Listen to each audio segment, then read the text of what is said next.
अब ऑप्टिमम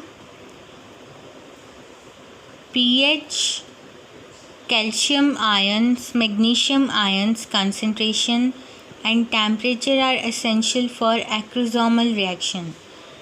अब जो एक्रोसोम है वो सेकेंडरी oocyte की वॉल्स को डिज़ोल्व करता है, डिज़ोल्व करेगा तब ही वो जो अंदर जा पाएगा, इसलिए उनकी वॉल्स को डिज़ोल्व करना बहुत ज़रूरी है, नहीं तो जो स्पर्म है वो सेकेंडरी oocyte के अंदर जा ही नहीं पाएगा।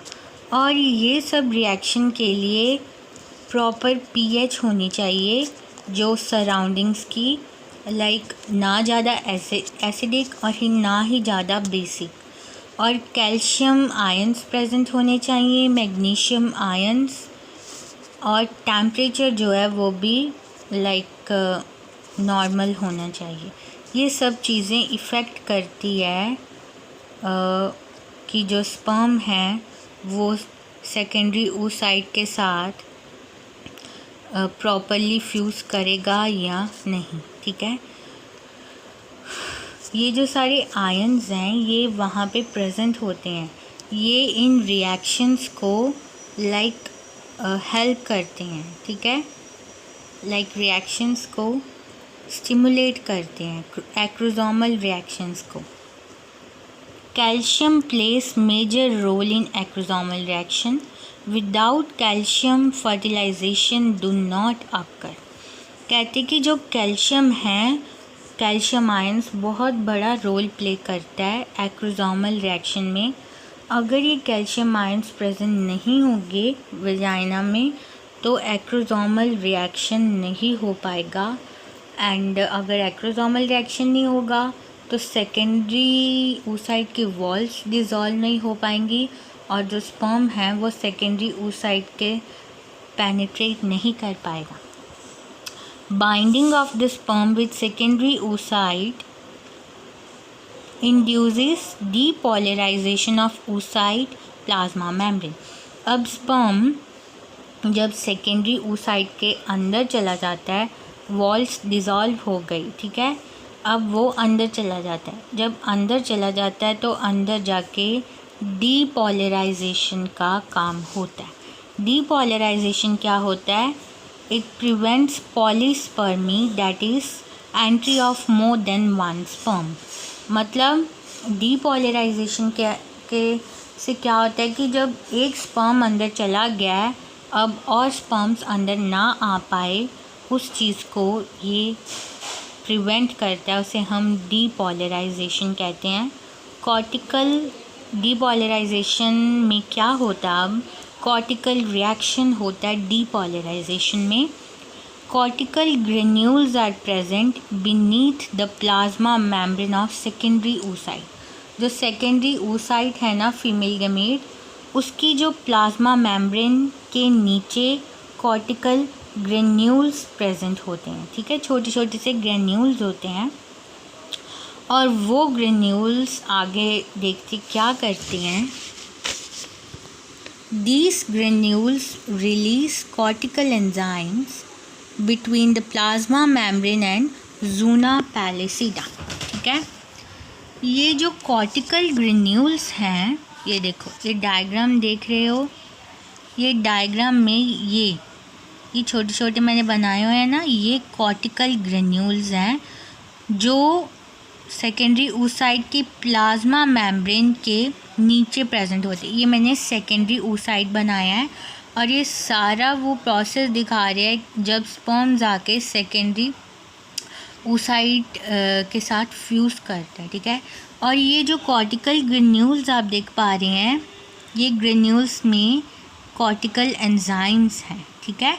ये कॉर्टिकल एंजाइम्स ये रिलीज़ कर देते हैं, और ये जब एंजाइम्स अपने रिलीज़ कर देते हैं तो वो एंजाइम, ये देखो, ये कॉर्टिकल एंजाइम, ये प्लाज्मा मेम्ब्रेन, ये अंदर वाली प्लाज्मा मेम्ब्रेन है और बाहर वाली ज़ोना पेलुसिडा है, इन दोनों के बीच में जो स्पेस है उसमें ये कॉर्टिकल एंजाइम भर जाते हैं, लाइक फिल हो जाते हैं, ठीक है, देख पा रहे हो।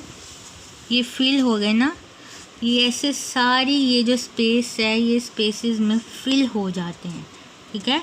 ये है ज़ूना पैलिसिडा और अंदर वाली है प्लाज्मा मेम्ब्रेन, और इसके बीच में जो स्पेस है इसमें ये कॉर्टिकल एंजाइम्स रिलीज़ कर देते हैं।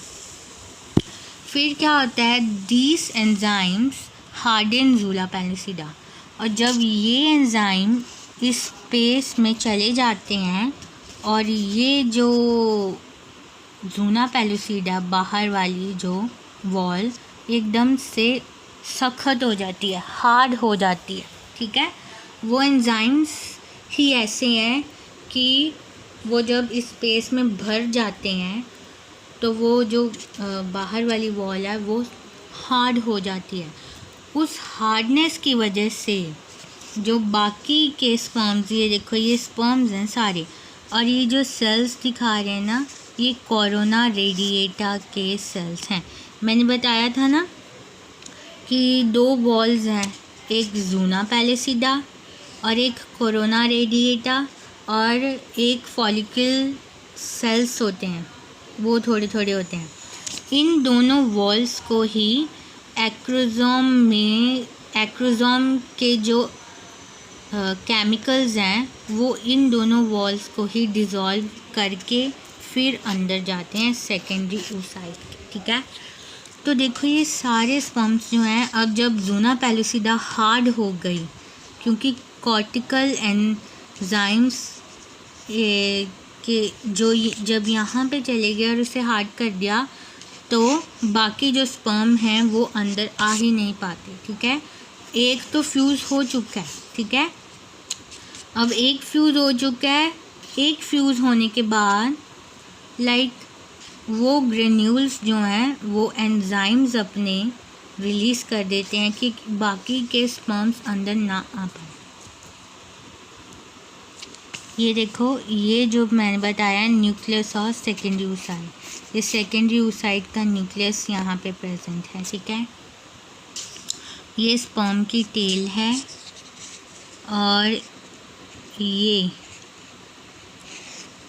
स्पर्म, ये जो है डायमंड सा थोड़ा ये बनाई, ये मिडल पीस है, और ये ऊपर हेड होता है, और हेड में ये जो है ना ये एक्रोसोम है।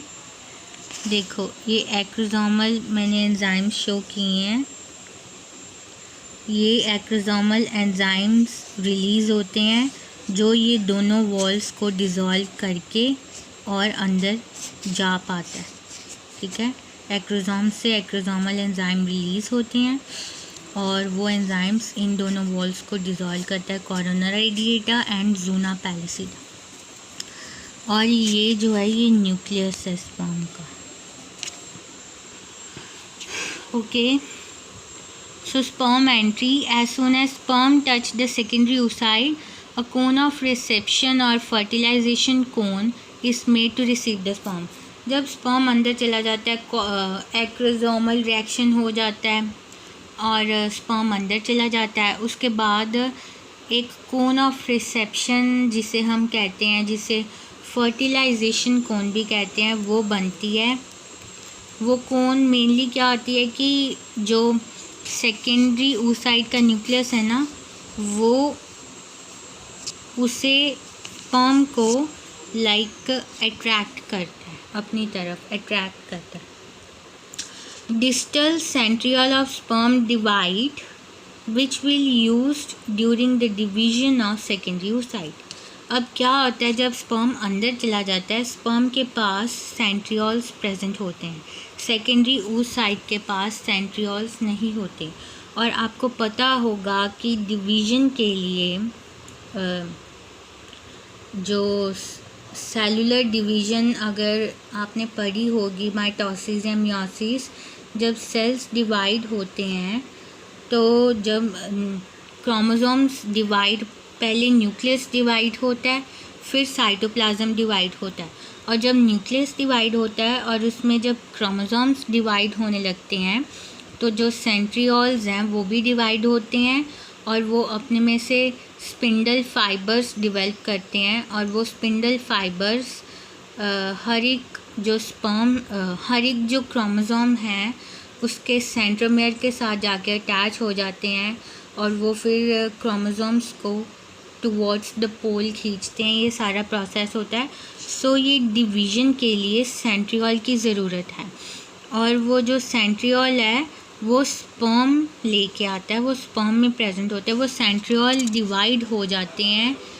क्यों? क्योंकि अब सेकेंडरी oocyte ने डिवाइड करना है। ठीक है, हमने बताया था ना, एक फाइनल मियोटिक डिवीज़न अभी भी बाकी है, और वो कब होती है? जब स्पर्म फ्यूज़ कर जाता है सेकेंडरी oocyte के।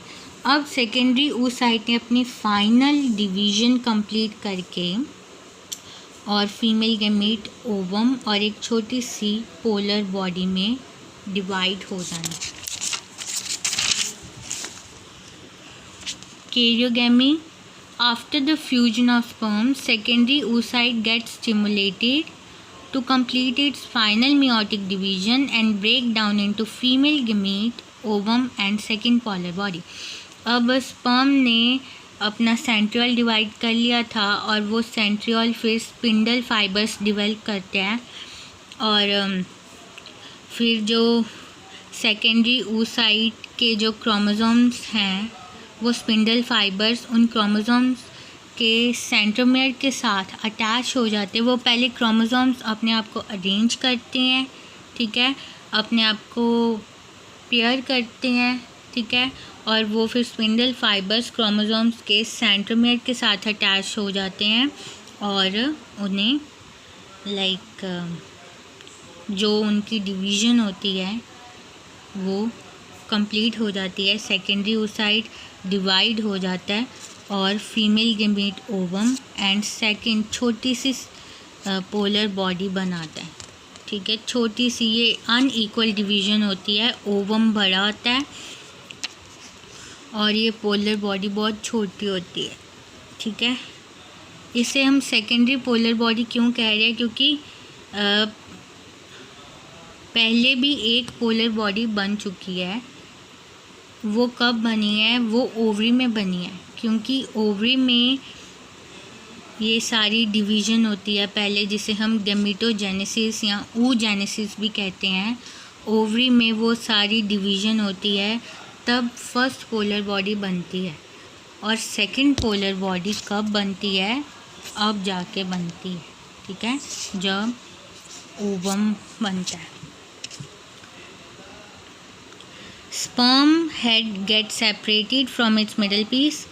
जब सेकेंडरी oocyte डिवाइड कर लेता है, ठीक है, उसकी डिवीज़न हो जाती है और ovum and second polar body बन जाती है। अब क्या होता है कि जो स्पर्म का जो मिडल पीस है और जो उसकी टेल है वो बाहर ही वो बाहर होते हैं। अंदर सेकेंडरी oocyte के अंदर सिर्फ स्पर्म का हेड जा पाता है। ठीक है, स्पर्म का हेड जिसमें न्यूक्लियस प्रेजेंट होता है। स्पर्म का जो मिडल पीस और टेल है वो बाहर ही रह जाता है और वो बाद में डीजनरेट हो जाते हैं। Now ovum is called female pronucleus and sperm head is called male pronucleus.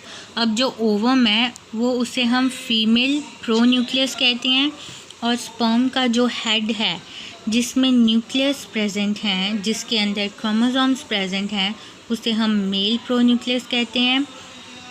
Secondary polar body भी डीजनरेट हो जाती है और male pronucleus and female pronucleus अब एक दूसरे की तरफ मूव करते हैं और उनकी मेम्ब्रेन्स फ्यूज़ कर जाती हैं, और ये ही फाइनल जो स्टेप है फर्टिलाइजेशन का। जब male pronucleus and female pronucleus एक दूसरे के साथ फ्यूज़ कर जाते हैं उसे हम कहते हैं फर्टिलाइजेशन।